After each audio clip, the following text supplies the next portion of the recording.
Hey there, Susan Joseph. Hope all is well.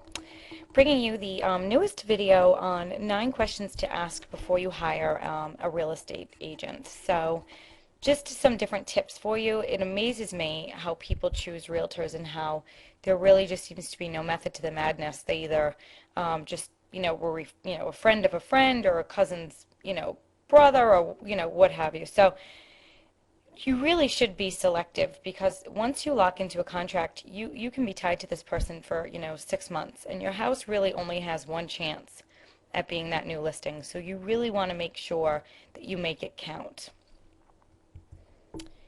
An agent can cost or save you thousands of dollars. I cannot emphasize enough. I mean, every week I will call on at least 3 different listings where I either do not get a response at all, they can't show it because it's an accompanied showing, which I'm extremely against, but sometimes it must be. They can't show it because it's an accompanied showing and they can't be there that day, or their attitude is just so poor that they've actually given up believing themselves that the listing will sell, so they don't even, have any desire to really show it. So remember that you are on the boss's side of the desk. You're hiring someone, so it's critical that you make the right decision because, again, when your house comes on the market, it comes on as a new listing, and there is no better time to get buyers in the door than when it's a new listing. So just really keep that in mind. Why should I list my home with you? Well, it's a much tougher market right now. You're seeing a lot of realtors who came into this, during the boom have really already kind of left the industry. A lot of the agents that are still in the industry right now, aside from the ones who are working full time and everything else, are the ones who have been in this market for many years and can survive the ups and the downs. So it's a very tough market, which means that choosing your agent is so much more important because you don't just put a listing sign in the yard and the house sells any longer. You're working together for quite a while. Marketing plan. I know personally, whenever I go to a listing appointment, at this point, I have a 6-month marketing plan, and you always hope that you don't need all 6 months, but you know what? My seller knows exactly what to expect every single week. What ads I'm placing, where it'll go on the internet, how it's going to be shown, when they are showing. So I think a marketing plan is fantastic because there's no unknowns. You know exactly what to expect and when to expect it. So make sure the agent that you hire, make sure that they do offer a marketing plan. And what does this agent offer you that others don't? Is it a marketing plan? Compatibility. I really believe compatibility is very important. Again, this can be a very tough time. It can be an exciting time, and you really need to make sure that you're working with someone that offers you that relationship that you can kind of have good days and bad days with. What is your company's track record and reputation? Ask the agents that you interview how many homes they've sold, and don't be afraid to ask that question. It's a legitimate question. So just say to them, hey, in the last 6 months, and again, it's been a very tough market, make no mistake. So, how many properties have you put under contract? And you may be surprised to know that many agents sell fewer than 10 homes a year. And again, I will tell you, I do know many phenomenal agents who have sold less than 10 homes this year. So that can be a tricky one, but you do want to know. I mean, is it 1? Is it 5? Is it 7? So definitely find that out. What are your marketing plans for my home? They have the IDX feed, which we have in Massachusetts that I have actually opted into for my office. And, we IDX feed to probably 30 other websites. Where is it going to be on the internet? Because quite honestly, at the end of the day, I personally believe that is where your house is going to sell. However, there is a place for every listing, with print ads.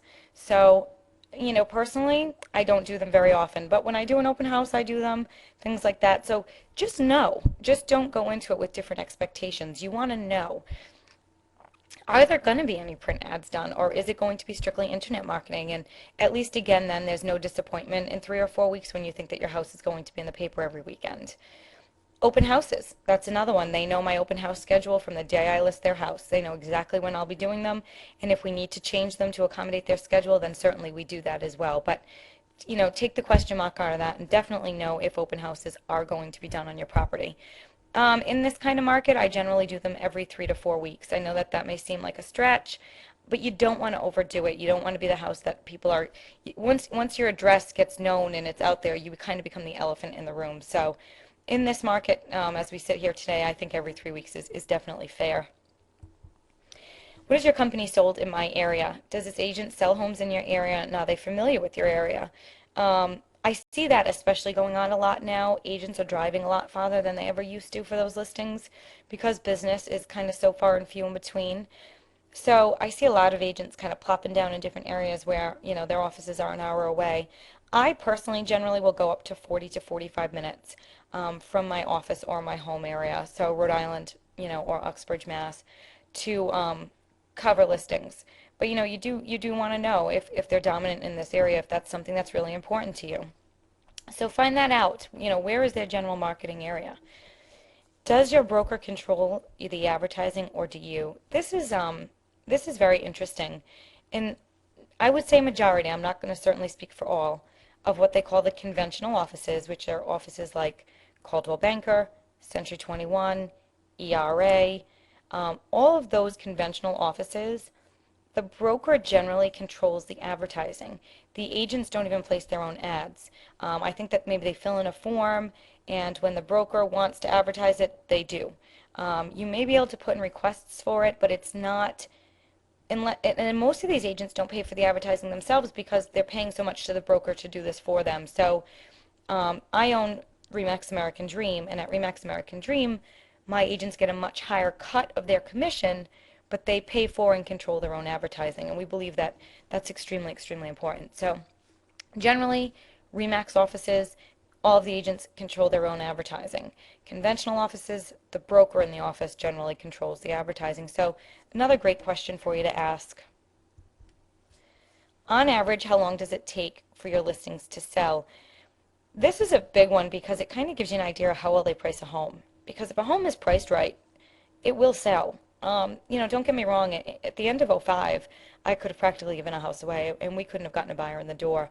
However, at this point, I'm definitely seeing the buyer activity pick up if, in fact, you are priced right, especially competing with underpriced foreclosures and underpriced short sales.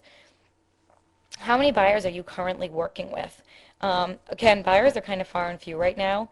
I personally have several that I'm working with, but you do want to know, where are they getting their buyers from and how many are they working with. I have people that just call or email me completely out of the blue and ask me to see a property. Just because I've been doing this for so long and my websites are out there and my numbers are out there, so you do want to know how many buyers they are working with. And do you have a reference list of clients that I could contact? This is a no-brainer. I could shoot you off 10 right from the top of my head. So I know when I close on a house, at the end of the day, those clients are my friends. Sometimes it's very tough for me to shake their hand and know that I'm not going to see them for a while after I've dealt with them every day for sometimes a lengthy period of time. So definitely you should be able to get a reference list of clients. So absolutely ask for that. And whether or not you decide to contact them, that's your personal choice. Maybe even get an email address. Sometimes that's a little bit more non-invasive, but should not be a problem at all. Can I cancel my listing contract? What if you are not happy with their services?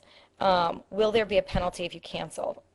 You know, my philosophy on this is if we get to a point where you're not happy, and I can tell you this has happened to me once in the 10 years that I've done this business, they were not happy with me, and quite honestly, they were very difficult to work with, and we came to a mutual understanding that we were going to cancel the contract. Now, sometimes you will list your home, and something comes up that was unforeseen. Is this agent going to let you cancel? Say you list with an agent and you're completely unhappy with their services after you hire them, but you're stuck in a 6-month contract. That really ends up coming down to being the broker in the office's decision generally. If the agent gives you a hard time, you may be able to go to the broker and get out of that contract. I have never, I don't recommend that you give people a hard time about getting out of their listing contracts. That's just me personally. In this market, you're not spending a ton on print, so you're not really losing a whole lot if you let a seller out of their contract besides your time. So, you do want to know that ahead of time. And again, I would never and do not recommend tying a seller to that contract. Who will do the best job for you? And at the end of the day, you really have to go with instinct on this. So certainly do your homework, ask the right questions, and kind of go with your gut instinct on who you think, but definitely interview a few people so that at least you have an idea of who's out there and who's available. So hopefully I've helped you out a little bit today. I'm going to sign off till our next video. As always, if you need me for anything at all, please feel free to call me anytime on my cell phone, 401-678-0576. My email, susanjoseph@remax.net. You can email me anytime. I'm generally always on the computer, so if not, I have my BlackBerry usually pretty handy. So feel free to give me a call, shoot me an email. I'll answer any questions that I can for you to make the process easier for you. And as always, please leave your comments below, good, bad, or indifferent. I love to see what you think of the videos. Talk soon.